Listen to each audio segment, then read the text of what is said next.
The plumes of smoke you saw in Deschutes County today were related to a prescribed burn on the west side of Bend. But as Max Goldwasser found out, it led to poor air quality in parts of the region. Max, how bad did it get?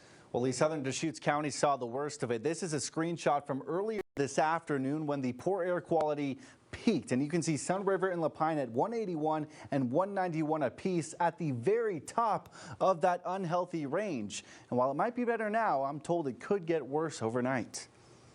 When you think about your campfire and how much just your campfire will put up a lot of smoke, imagine that times 350 acres. It wasn't hard to spot the prescribed burn west of Bend on Thursday, an area which, according to the Forest Service, is a critical landscape they've been working on for several years. We have basically the puzzle that is West Bend, and this is one of the final pieces that puts in this landscape a more resilient condition. Some of you reached out to us confused why they would carry out a prescribed burn on a day when we had strong winds. Well, Kern says the Forest Service scheduled it for Thursday not in spite of, but because of those winds. If we look at an aerial view of the prescribed burn, this is what the Forest Service was waiting for, these strong northeasterly breezes to keep the smoke out of the Bend area. But it has to go somewhere.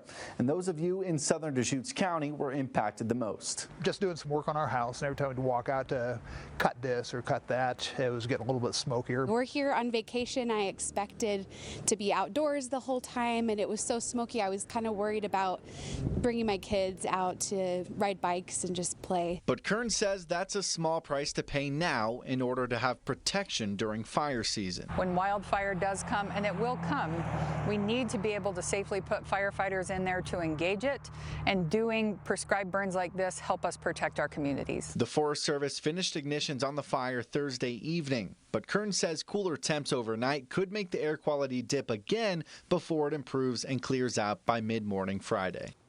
And Kern told me more prescribed burns are planned in the coming weeks, so you should expect to see some more smoke in that span. But again, she says this is all about protecting our communities come fire season.